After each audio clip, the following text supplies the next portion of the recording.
नमस्कार, आप देख रहे हैं संवाद 365। मैं हूं आपके साथ दिग्विजय सिंह चौहान। आपका स्वागत करता हूं टॉप 5 में। टॉप 5 में जिन 5 बड़ी खबरों पर हम बात करने वाले हैं, सबसे पहले नजर डाल लेते हैं उनकी हेडलाइंस पर।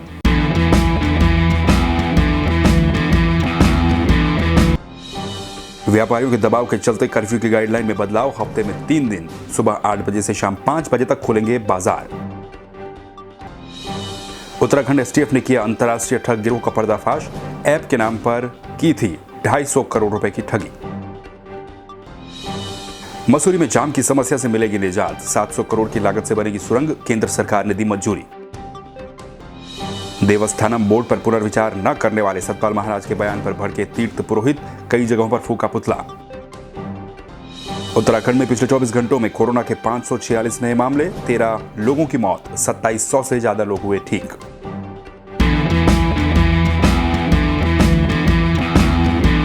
तो चलिए टॉप 5 में सबसे पहले बात करेंगे जो उत्तराखंड में कोविड कर्फ्यू को 15 तारीख तक बढ़ाया गया था। इसकी जो एसओपी जारी की थी, इसको अब दूसरी बार एक बार फिर से संशोधित किया गया है। प्रदेश में लगातार व्यापारियों का दबाव सरकार के ऊपर बनता जा रहा है। व्यापारियों की मांग लगातार ये थी कि उनकी दुकानों को खोलने की छूट दी जाए, क्योंकि कोरोना के केस भी अब कम हो रहे हैं। उनके सामने पिछले एक लंबे समय से रोजी रोटी का संकट भी पैदा होने लगा है, जिस वजह से उनको दुकानों को खोलने की छूट दी जाए।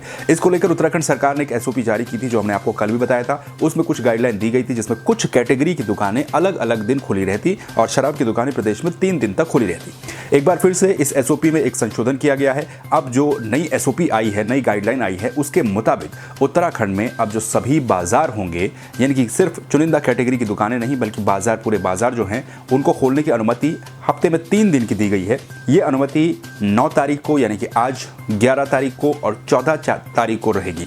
यानी कि 9, 11 और 14 तारीख को जो उत्तराखंड के बाजार हैं वो सुबह 8 बजे से लेकर और शाम को 5 बजे तक खुले रहेंगे। इससे पहले सुबह 8 बजे से और दोपहर 1 बजे तक की गाइडलाइन थी, अलग अलग कैटेगरी की दुकानों के लिए थी। लेकिन इस बार इसको भी संशोधित कर दिया गया है, समय को भी बढ़ाया गया है, यानी कि आप बाजार 5 बजे तक खुले रह सकेंगे। इस बाजार खुलेंगे, उनमें बाजार में मौजूद जो दुकानें हैं वो सभी दुकानें एक साथ खुल पाएंगी। लेकिन इसके अलावा जो बड़े शॉपिंग मॉल है, जो जिम है, स्विमिंग पूल है, ऑडिटोरियम है, इस तरह की जो चीज़ें हैं वो अभी भी बंद ही रहेंगी।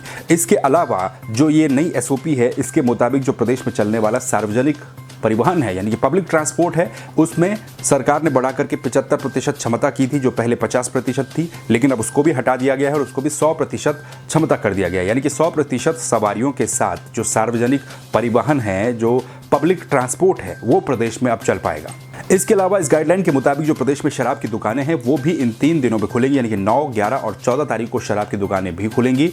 इनका समय भी सुबह 8 बजे से लेकर और शाम को 5 बजे तक किया जाएगा। इससे पहले प्रदेश में लगातार जगह जगह पर व्यापारियों ने विरोध प्रदर्शन सरकार के खिलाफ किया। कई जगहों पर व्यापारियों ने पोस्टर अपनी दुकानों के आगे लगाए, ताली थाली बजाकर प्रदर्शन किया।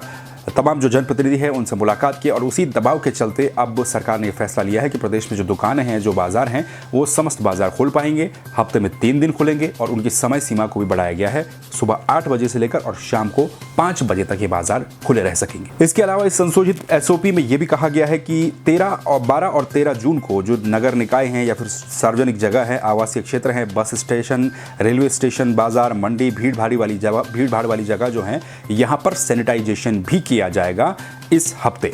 इसके अलावा बाकी जो गाइडलाइन है वो यथावत रहेंगी जिस तरह से पहले थी। यानी कि अगर उत्तराखंड में आना है तो आपको कोविड नेगेटिव रिपोर्ट लानी पड़ेगी।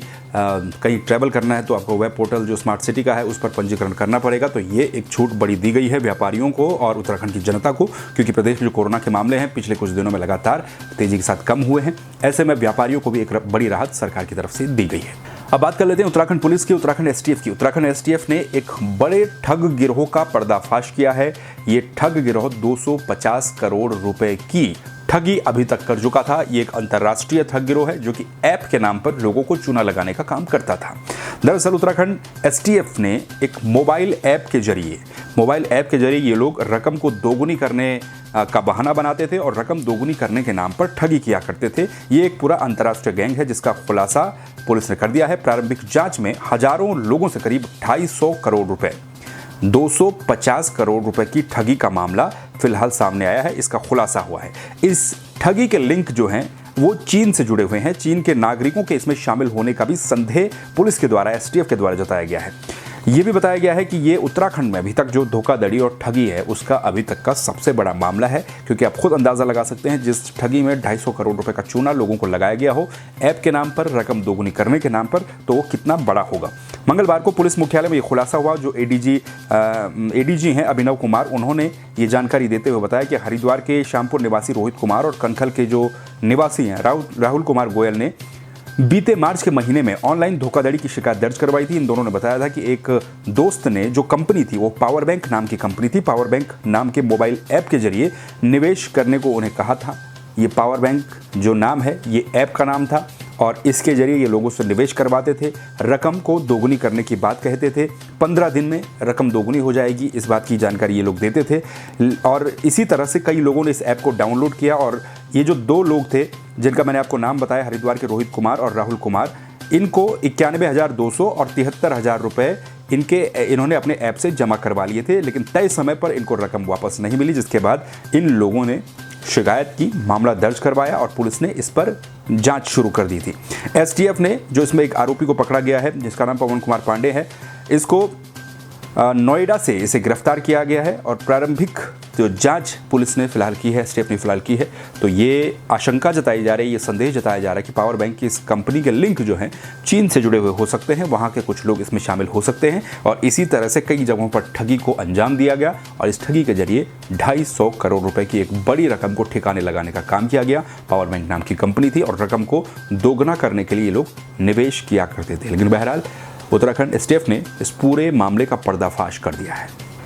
अब बात कर लेते हैं उत्तराखंड के पर्यटन की। मसूरी में कई पर्यटक घूमने आते हैं, देश के विदेश के कई लोग वहां पर घूमने आते हैं और इसी के चलते मसूरी में जाम की समस्या भी काफ़ी ज़्यादा बनी हुई लगातार रहती है। लेकिन अब खुशखबरी ये है कि मसूरी की जनता को और वहां आने वाले पर्यटकों को इस जाम से जल्द ही निजात मिल पाएगी। वो इसलिए क्योंकि वहां पर जो सुरंग बननी है उसको केंद्र की तरफ से मंजूरी दे दी गई है। केंद्रीय सड़क परिवहन मंत्री नितिन गडकरी ने ट्वीट करके इसकी जानकारी दी है। आपको बता दें कि यहाँ पर 2.74 किलोमीटर की सुरंग जो बननी है उसको केंद्र सरकार की तरफ से मंजूरी दे दी गई है। नितिन गडकरी ने ट्वीट करके इसकी जानकारी दी। उन्होंने बताया कि इसके निर्माण में तकरीबन 700 करोड़ रुपए का खर्चा आएगा और सुरंग बनाने का प्रस्ताव जो है काफ़ी पहले केंद्र सरकार को भेजा गया था और अब केंद्र ने इस परियोजना की डीपीआर बनाने के लिए कंसल्टेंट कंपनी को भी तय कर दिया है, यानी कि एक तरह से इसे मंजूरी दे दी है और इसकी डीपीआर अब तय की जाएगी। और जो यहाँ पर सुरंग निर्माण का काम होगा, जो 700 करोड़ रुपए की लागत से बनेगी, करीब 2.25 किलोमीटर की जो सुरंग यहाँ पर बनेगी, उससे यहाँ आने वाले पर्यटकों को जो जाम की दिक्कतें हैं वो नहीं झेलनी पड़ेंगी। काफ़ी इससे राहत यहाँ के लोगों को मिल पाएगी। इसके साथ ही जो टिहरी और उत्तरकाशी जिलों को जाने वाले लोग हैं उनको भी बड़ा फायदा होने की उम्मीद यहाँ पर जताई जा रही है। अब बात कर लेते हैं उत्तराखंड चारधाम देवस्थानम बोर्ड की। उत्तराखंड चारधाम देवस्थानम बोर्ड के गठन के बाद से ही इसका विरोध प्रदेश में काफ़ी ज़्यादा देखने को मिला। तीर्थ पुरोहित और हकूकधारी ये मांग लगातार कर रहे थे कि देवस्थानम बोर्ड को भंग किया जाए। इस पर कुछ दिन पहले सतपाल महाराज की तरफ से एक बयान आया था जिस पर कहा जा रहा था कि इसको भंग करने पर अभी कोई भी विचार नहीं किया जाएगा। ये बयान सतपाल महाराज के द्वारा आया था, जो कि उत्तराखंड के संस्कृति और पर्यटन मंत्री है। उन्होंने कहा था कि पुनर्विचार नहीं किया जाएगा। इस तरह का बयान जो सामने आया था, तो उस पर अब जो तीर्थ पुरोहित हैं या फिर जो पंडा समाज के लोग हैं, हकूकधारी हैं, वो काफ़ी ज़्यादा भड़क गए हैं।